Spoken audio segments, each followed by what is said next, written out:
Muito bem, pessoal, neste vídeo vamos trabalhar questões de direito constitucional que foram cobradas no concurso da URGS no ano de 2014 para o cargo de assistente de administração, concurso realizado pela banca FAURGS. Então acompanhe nosso material complementar. A questão 11 dessa prova, conforme a Constituição Federal, a República Federativa do Brasil, pessoal, isso está lá no primeiro artigo da Constituição, na apresentação da Constituição. Letra A, é formada pela união dos governos estaduais, das câmaras municipais e territórios. Não é o que está lá. Segundo a Constituição Federal, a União é formada pela união indissolúvel, quer dizer, inseparável dos estados, municípios e do Distrito Federal. Não inclui territórios, não fala lá em governos estaduais nem câmaras municipais. Fala em estados, municípios e Distrito Federal. Portanto, a letra A está incorreta. Letra B diria que não seria integrada pelo Distrito Federal. Acabei de dizer que é a União é integrada pela União dos Estados, Municípios e do Distrito Federal. Então, está errada a letra B também. Letra C, é uma república preponderantemente unitária. Pessoal, a gente tem duas formas de Estado possíveis. Ou o Estado unitário ou o Estado federado, a federação. O Brasil, como o nome já diz, é uma república federativa, é uma federação. A forma de Estado do país é uma federação. Então estaria errado afirmar que seria um Estado unitário. Não. O Brasil tem como forma de governo a forma republicana. E a forma de Estado é a federação, não o Estado unitário. Letra C também descartamos. Letra D, tem como fundamento os valores sociais do trabalho e da livre iniciativa. Sim, o artigo 1º, ele traz os 5 fundamentos da República. Lá no inciso 4 está justamente os valores sociais do trabalho e da livre iniciativa. Então é importante observar esse detalhe aqui. A letra D está correta. E já falei em outros vídeos, para provas de concurso, nessa parte inicial da Constituição é essencial, é indispensável que tu saiba quais são os 5 fundamentos do artigo 1º, os 4 objetivos do artigo 3º e os 10 princípios nas relações internacionais que estão lá no artigo 4º. Quem memorizou, claro, acertou essa questão. Letra D é a resposta. Letra E diria que representa o país do qual emana todo o poder. O poder não emana do país, o poder emana do povo, que o exerce diretamente ou por representantes eleitos. Isso está lá também no parágrafo único do primeiro artigo da Constituição Federal. Portanto, a letra D é a nossa resposta correta nessa questão de número 11. A questão 12, ela fala sobre princípios do ensino. Fala sobre a educação na Constituição Federal. Essa matéria está lá no artigo 206 da Constituição. O artigo 206 lista os princípios, A banca pede nessa questão qual que não contempla um princípio do ensino no país. Muito bem.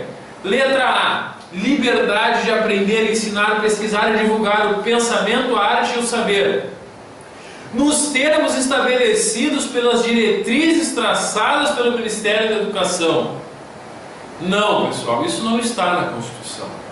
É um princípio, sim, do ensino, a liberdade de aprender, ensinar, pesquisar e divulgar o pensamento, a arte e o saber. Mas não tem nada de que esse princípio seja exercido nos termos estabelecidos pelo Ministério da Educação. Isso não está na Constituição Federal. Essa letra A é a alternativa a ser marcada. As demais assertivas contemplam princípios do ensino que estão listados no artigo 206, como a gestão democrática do ensino público. E aí a forma da lei estabelece, algumas escolas vão ter diretores, por exemplo, eleitos. As universidades têm também seus leitores eleitos pelos membros da universidade. Gestão democrática do ensino. Gratuidade do ensino em estabelecimentos oficiais. Igualdade de condições para acesso e permanência na escola. E piso salarial profissional nacional para os profissionais da educação escolar pública, o piso dos professores. Então, a letra A é a única que não está de acordo com o artigo 206 da Constituição Federal. A questão de número 13, ela trata da administração pública, tema muito frequente em concursos da banca FAURGS. A primeira assertiva, a investidura em qualquer cargo ou emprego depende de aprovação prévia em concurso público de provas ou de provas e títulos, de acordo com a natureza e complexidade do cargo ou emprego na forma da lei. Igual à Constituição, né? Claro que não cai nessa. Olha só o pega-ratão que a banca colocou aqui. A investidura em qualquer cargo ou emprego público. Peraí, eu tenho dois tipos de cargos públicos. Eu tenho o cargo público efetivo e tenho o cargo público em comissão. Vamos fazer a leitura de novo. A investidura em qualquer cargo público ou emprego depende da aprovação prévia em concurso. Para ocupar cargo efetivo, eu preciso de concurso público? Sim, a Constituição diz que sim. Para emprego, eu preciso de concurso público? Sim, é o que diz a Constituição também. E para o cargo em comissão, será que eu preciso de emprego público? Não. Lá no artigo 37 se diz que o cargo em comissão ele é de livre nomeação e exoneração. Então o presidente da República ele vai escolher livremente quem ele vai nomear para os cargos em comissão, enquanto que os cargos efetivos são escolhidos mediante concurso público, assim como os empregos. Está errado então, porque não é qualquer cargo, porque nós temos cargos em comissão. Primeira assertiva então descartamos, está errada, vamos para a segunda assertiva. O direito de greve do servidor público prescinde de termos e limites definidos em lei específica. Primeiro vamos lá, né? Aula de português. O que significa a palavra prescinde? Prescindir. Prescindir quer dizer que não precisa, quer dizer que dispensa. Então a questão está afirmando que o direito de greve do servidor público não precisa, não é necessário uma lei específica. Claro que é. O artigo 37, inciso 7 diz que o direito do servidor público à greve será exercido nos termos definidos em lei específica. Detalhe importante, essa lei nunca foi feita.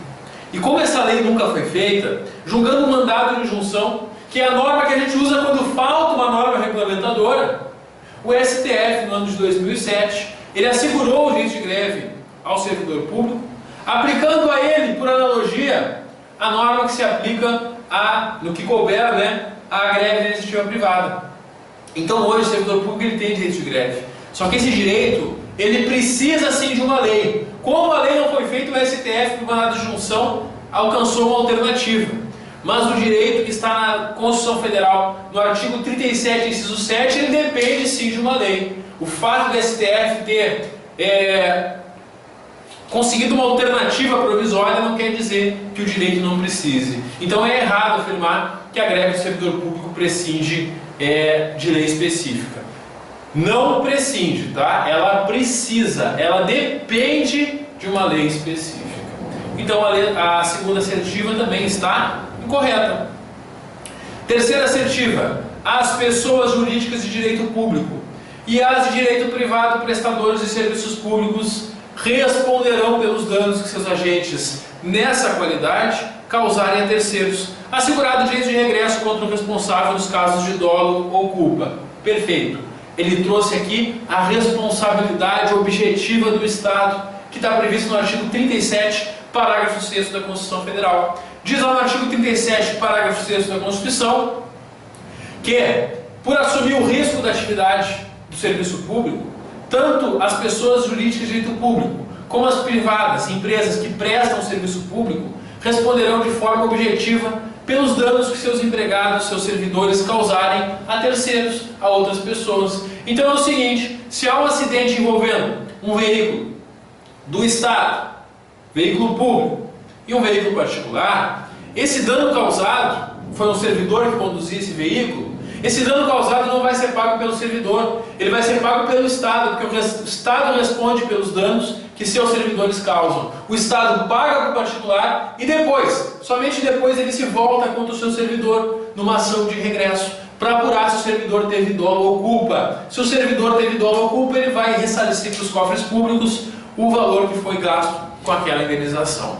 Isso está lá no artigo 37, parágrafo 6º, que estabelece a responsabilidade objetiva das pessoas jurídicas de direito público e das pessoas de direito privado que prestam serviços públicos. Portanto, questão 13, a única resposta correta é a letra C. Apenas a 3. Apenas a 13 está correta aqui na questão 13.